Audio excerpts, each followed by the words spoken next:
بسم اللہ الرحمن الرحیم۔ السلام علیکم friends, welcome to my YouTube channel. پیش خدمت ہے اردو ناول جنت کے پتے، ایپیسوڈ نمبر 36۔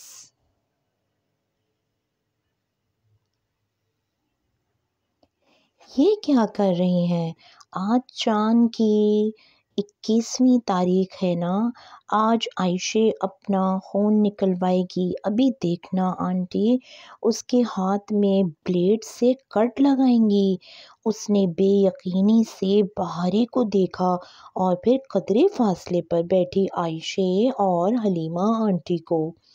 وہ اس کی ہاتھ کی پشت پہ کچھ لگا رہی تھیں۔ عائشہ کی اس جانب کمر تھی، سو وہ ٹھیک سے کچھ دیکھ نہیں سکی تھی کہ وہ کیا کر رہی ہیں۔ تقریباً 10 منٹ بعد عائشہ اٹھی تو اس کے ہاتھ کی پشت پہ ایک گول سرخ نشان سا بنا ہوا تھا۔ وہ اس کے ہاتھ کو دیکھتی گئی۔ یہ کیا؟ اس نے ناسمجھی سے عائشہ کو دیکھا۔ بہت عرصہ ہو گیا میں نے کیپنگ سنگی لگوانا نہیں کروائی تھی، سوچا آج کروا لوں۔ تم نے کبھی کروائی ہے؟ ادھر بھی۔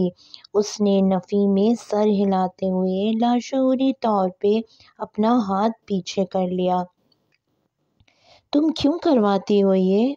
وہ ابھی تک حیرت بھری نگاہوں سے عائشہ کے ہاتھ کو دیکھ رہی تھی۔ میں اس لیے کرواتی ہوں کیونکہ جب رسول صلی اللہ علیہ وسلم معراج پر گئے تھے تو ادھر فرشتوں نے انہیں ہماری امت کے لیے جو بہت پرزور تاکید کی تھی وہ کیپنگ کروانے کی تھی۔ اللہ نے اس میں بڑا ہی سکون رکھا ہے۔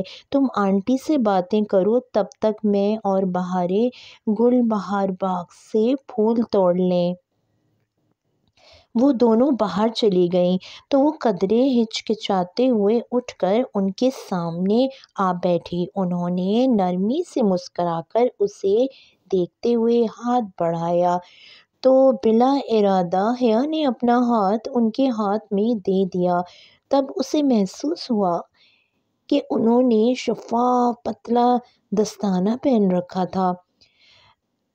تم اچھا محسوس کرو گی، یہ تمہاری اداسی لے جائے گا۔ مجھے نہیں لگتا کہ میری اداسی ان چیزوں سے دور ہو سکتی ہے۔ وہ ان کے ہاتھ میں دیے اپنے ہاتھ کو دیکھ رہی تھی جس کی پشت پہ کوئی اسپرے کر رہی تھی۔ وہ کیوں؟ میری زندگی بہت پیچیدہ اور مسئلوں سے بھری ہوئی ہے، اس نے اداسی سے کہتے ہوئے نفی میں سر جھٹکا۔ کھڑکی سے چھن کر آتی صبح کی روشنی اس کے چہرے پر پڑے نیلوں کو واضح کر رہی تھی۔ میری بیسٹ فرینڈ میرے سامنے دم توڑ گئی اور میں کچھ نہیں کر سکی۔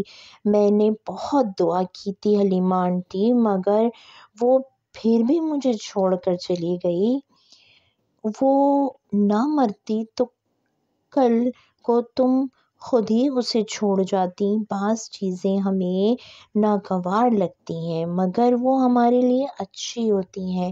اگر وہ اس بیماری سے بچ جاتی مگر معذور ہو جاتی اور کسی بھی وجہ سے اس کا گھر چھوٹ جاتا، وہ تمہارے آسرے پہ آ پڑتی اور تمہیں ساری زندگی اس کی خدمت کرنی پڑتی تو تم چند ماہ یہ کر پاتی، پھر تنگ آ کر خود ہی اس کو چھوڑ دیتی۔ بعض دفعہ موت میں بھی ایک ریلیف ہوتا ہے، وہ اس کے ہاتھ کی پشت پہ زیتون کا تیل ملتے ہوئے کہہ رہی تھی۔ مگر میں نے اسے اللہ سے ویسا ہی مانگا تھا جیسی وہ تھی، وہ تمہیں اگلی جہاں میں اسے ویسا ہی واپس کر دے گا اور وہی تم دونوں کے لیے بہتر ہوگا۔ وہ رسان سے کہتے ہوئے اب ایک شیشے کا کپ اس کے پیندے پہ کوئی آلہ لگا تھا الٹا کر کے اس کی ہتھیلی کی پشت پہ رکھ رہی تھی۔ مگر میں اس غم کا کیا کروں جو میرے اندر سلگ رہا ہے؟ غم سر جھکائے الٹے رکھے کپ کو دباتے ہوئے انہوں نے نفی میں گردن ہلائی۔ ہم مرنے والے کے لیے تھوڑی روتے ہیں بچے، مرنے والے کے لیے کوئی بھی نہیں روتا، ہم سب تو اپنے نقصان پہ روتے ہیں۔ ہمارا غم تو بس یہی ہوتا ہے کہ وہ ہمیں اکیلا چھوڑ کر چلا گیا۔ وہ ڈبڈباتی آنکھوں سے انہیں دیکھتے گئی۔ اسے اپنے ہاتھ پہ کپ کا دباؤ محسوس نہیں ہو رہا تھا۔ وہ چند لمحے کے لیے ہر شے سے دور چلی گئی تھی۔ میری زندگی میں اتنے مسئلے کیوں ہیں حلیمہ آنٹی؟ تمہیں لگتا ہے حیا کہ صرف تمہاری ہی زندگی میں مسئلے ہیں، باقی سب خوش و خرم زندگی گزار رہے ہیں؟ نہیں بچے، یہاں تو ہر شخص دکھی ہے، ہر ایک کا دل ٹوٹا ہوا ہے، سب کو کسی ایک چیز کی طلب ہے۔ کسی کو مال چاہیے، کسی کو اولاد، کسی کو صحت، تو کسی کو رتبہ، کوئی ایک محبوب شخص یا کوئی ایک محبوب چیز۔ بس یہی ایک مسئلہ ہے ہماری زندگی میں۔ ہم سب کو ایک شے کی تمنا ہے، وہی ہماری دعاؤں کا موضوع ہوتی ہے، یہ جانے بغیر کہ ان لوگوں کی خاص تمنا جو وہ چیز ہے ہی نہیں، وہ تو کسی اور چیز کے لیے دعائیں کرتے رہتے ہیں۔ یوں ہم اس کے شے کے لیے اتنا روتے ہیں کہ وہ ہماری زندگی پہ حاوی ہو جاتی ہے، اور یہ شے وقت گزرنے کے ساتھ ساتھ بدلتی رہتی ہے۔ تم مجھے ایک بات بتاؤ، تمہاری زندگی میں بہت سے مسئلے آئے ہوں گے، لمحے بھر کو اپنے سارے مسئلے یاد کرو۔ اس نے آنکھیں بند کر لیں۔ وہ اب کپ ہٹا کر اس گول نشان کے اندر موجود جلد میں نشتر کی سوئی سے کٹ لگا رہی تھیں۔ اسے تکلیف نہیں ہوئی، وہ کچھ اور یاد کر رہی تھی۔ سفید پھول شریفوں کا مجرا کی ویڈیو، ارم کے رشتے کے لیے آئے لڑکے کا انہیں پہچان جانا، ولید کی بدتمیزی، ترکی کا ویزا نہ ملنا، پھر یہاں آ کر پھولوں کا سلسلہ، اس کا بیوق ادا میں قید ہو جانا، پھر اس کا اغوا اور آگ کا وہ بھڑکتا ہوا الاؤ کو دیکھا۔ اب بتاؤ ان مسئلوں کا کیا بنا؟ وہ غائب دماغی سے کپ کو دیکھ رہی تھی۔ اوپر لگا سکر اندر سے خون کھینچ رہا تھا، شیشے کا کپ سرخ ہونے لگا تھا۔ میں تمہیں بتاؤں ان مسئلوں کا کیا بنا؟ وہ مسئلے حل ہو گئے، سارے مسئلے ایک ایک کر کے حل ہوتے گئے، مگر نئے مسئلوں نے تمہیں اتنا الجھا دیا کہ تمہارے پاس ان بھولے بسرے مسئلوں سے نکلنے پہ اللہ کا شکر ادا کرنے کا وقت ہی نہیں رہا۔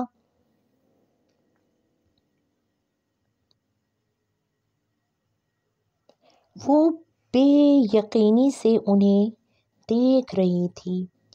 واقعی اس کے وہ سارے مسئلے تو حل ہو گئے تھے، اس نے کبھی سوچا ہی نہیں۔ ہر شخص کی زندگی میں ایک ایسا لمحہ ضرور آتا ہے جب وہ تباہی کے دہانے پہ کھڑا ہوتا ہے اور اس کے راز کھلنے والے ہوتے ہیں، اور اس وقت جب وہ خوف کے کوہتور تلے کھڑا کپ کپا رہا ہوتا ہے تو اللہ اسے بچا لیتا ہے۔ یہ اللہ تعالیٰ کا احسان ہے، اور اسے اپنا ایک ایک احسان یاد ہے، ہم بھول جاتے ہیں، وہ نہیں بھولتا۔ تم اپنے حل ہوئے مسئلوں کے لیے اس کا شکر ادا کیا کرو جو ساری زندگی تمہارے مسئلے حل کرتا آیا ہے۔ وہ آگے بھی کر دے گا۔ تم وہی کرو جو وہ کہتا ہے، پھر وہ وہی کرے گا جو تم کہتی ہو۔ پھر جن کے لیے تم روتی ہو وہ تمہارے لیے روئیں گے، مگر تب تمہیں فرق نہیں پڑے گا۔ کپ کا شیشہ سرخ ہو چکا تھا، اس میں اوپر تک خون بھرتا جا رہا تھا۔ میرا لائف سٹائل بہت مختلف ہے۔ میں ان چیزوں سے خود کو ریلیٹ نہیں کر پاتی۔ لمبی لمبی نمازیں، تسبیحات، یہ سب نہیں ہوتا مجھ سے۔ میں زبان پہ آئے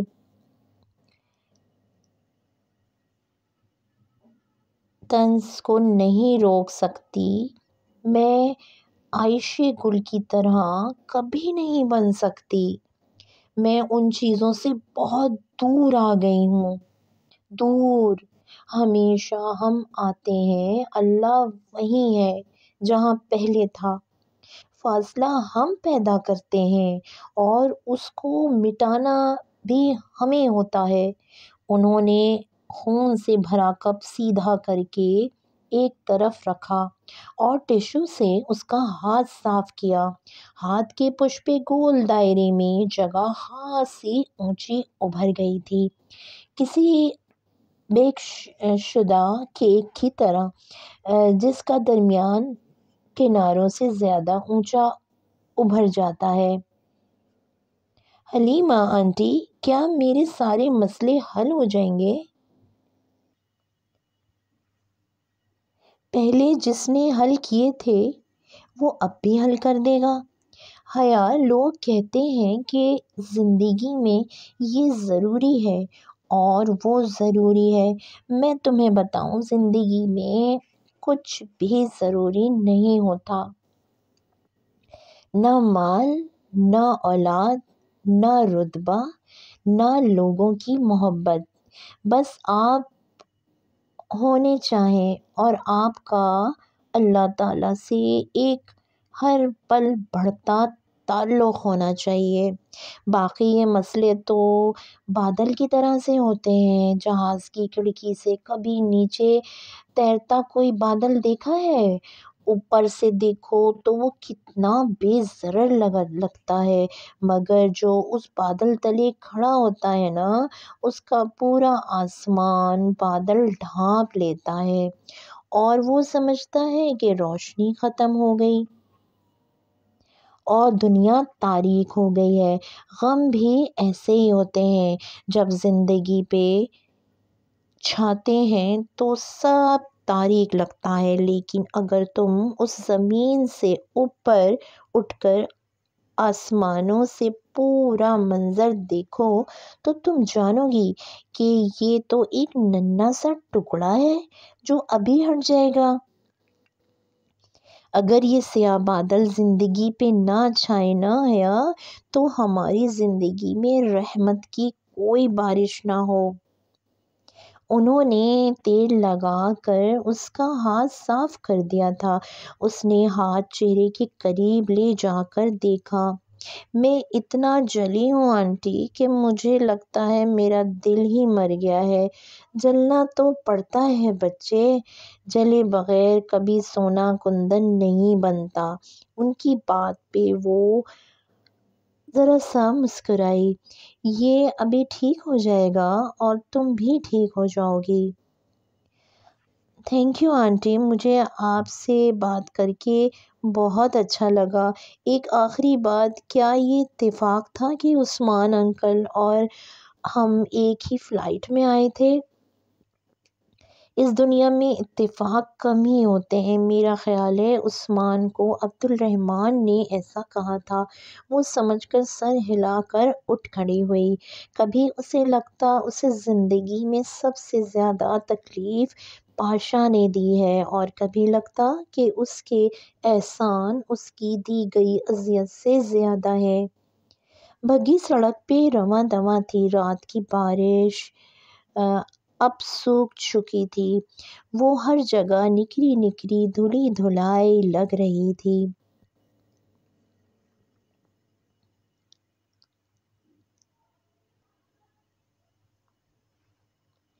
سبزہ ہوا، سرمئی سڑک اور چھوٹا سا جزیرہ جنت کا ٹکڑا لگتا تھا۔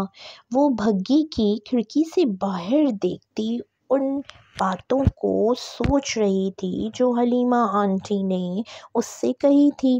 عائشہ، اس نے کچھ کہنے کے لیے گردن ان دونوں کی طرف پھیری تو ایک دم ٹھہر گئی۔ درمیان میں بیٹھی بہاریں اپنے گلابی پرس سے کچھ نکال رہی تھی۔ حیا بالکل ساکت سانس روکے اسے دیکھ رہی تھی۔ وہ حیا کے بھورے رنگ کا لکڑی کا پزل باکس تھا۔ بہاریں، یہ تم نے کہاں سے لیا؟ وہ بنا پلک جھپکے اس باکس کو دیکھ رہی تھی۔ یہ مجھے عبد الرحمن نے میری برتھ ڈے پہ گفٹ کیا تھا۔ اس میں میرا گفٹ ہے، مگر ابھی یہ مجھ سے کھلا ہی نہیں ہے، وہ مایوسی سے بتاتی اس کی لائٹ پہ انگلی پھیر رہی تھی جس میں 5 حروف بنے ہوئے تھے۔ باکس کے اوپر ڈھکن کی سطح پہ انگریزی میں ایک لمبی سی نظم کھدی ہوئی تھی۔ یہ حیا کا باکس نہیں تھا، مگر یہ بالکل اس جیسا تھا۔ یہ اس نے کہاں سے لیا؟ ہم سے ہی لیا تھا، عائشہ نے بتایا۔ نہیں، ہم جنگل سے لکڑیاں کاٹ کر یہی پزل باکس تو بناتے ہیں۔ بہت مہنگے بکتے ہیں یہ۔ ان میں 5 لیٹر کوٹ لگتا ہے جس کے بغیر یہ نہیں کھلتے۔ عائشہ مسکراتی ہوئی بہاریں کی بات سن رہی تھی۔ سنو، وہ بہت دیر بعد بولی، اس کی نگاہیں ابھی تک اس باکس پہ ہی تھیں۔ تم نے کبھی کوئی ایسا باکس بنایا ہے جس میں 6 حروف کا کوڈ ہو؟ وہ دونوں ایک دم سے چونکیں۔ ہاں، میں نے بنایا تھا۔ کس کے لیے؟ وہ بے چینی سے بولی۔ عبد الرحمن کا کوئی ملازم تھا، اس نے 6 حرفی کوڈ بار کا آرڈر دیا تھا تو میں نے بنایا تھا۔ مہینہ پہلے کی بات ہے، وہ سوچ کر بتانے لگی۔ تو اس کا کوڈ تم نے ہی رکھا ہوگا، تمہیں وہ یاد ہے؟ یاد؟ عائشہ ذرا جھینپ کر ہنسی۔ 6 حروف کا کوئی لفظ ذہن میں نہیں آ رہا تھا تو میں نے اس کا کوڈ عائشہ رکھ دیا۔ عائشہ میں 6 حروف ہوتے ہیں نا؟ ترکچی میں عائشہ کو بھی ایسے ہی لکھتے ہیں کیا؟ اس نے اچنبھے سے پوچھا۔ نہیں نہیں، ترکچی میں عائشہ گل لکھتے ہیں، مگر یہ باکس انگریزی حروف تہجی میں تھا، اس لیے انگریزی میں لکھا۔ جو شخص یہ تم سے خریدنے آیا تھا اس کو جانتی ہو تم؟ چند لمحے کے توقف کے بعد وہ ذرا سوچ کر پوچھنے لگی۔ میں اس کا نام تو نہیں جانتی، مگر وہ اونچے قد کا حبشی تھا اور اس کے بال گھنگریالے تھے۔ اچھا، حیا نے بہاریں کو اس کا پزل باکس واپس کر دیا۔ اب وہ اپنے پزل باکس کے بارے میں سوچ رہی تھی جو اس کے کمرے میں رکھا ہوا تھا۔ اگر وہ وہی باکس تھا جو عائشہ نے بنایا تھا اور اسے عبد الرحمن کے ہی کسی آدمی نے عائشہ سے خریدا تھا، اور کبھی امکان تھا کہ اس نے وہ ڈالی کے پاس بھجوا دیا تھا، تو کیا عبد الرحمن اس بات سے واقف تھا یا پھر عائشہ سے خریدنے والا شخص ہی ڈالی تھا؟ کیونکہ ڈالی بھی تو پاشا کا خاندانی ملازم تھا، کچھ ایسا ہی بتایا تھا۔ ARP کی ماں نے اسے سنو، کیا عبد الرحمن پاشا کو معلوم ہے کہ تم نے اس کے کسی ملازم کے لیے باکس بنایا ہے؟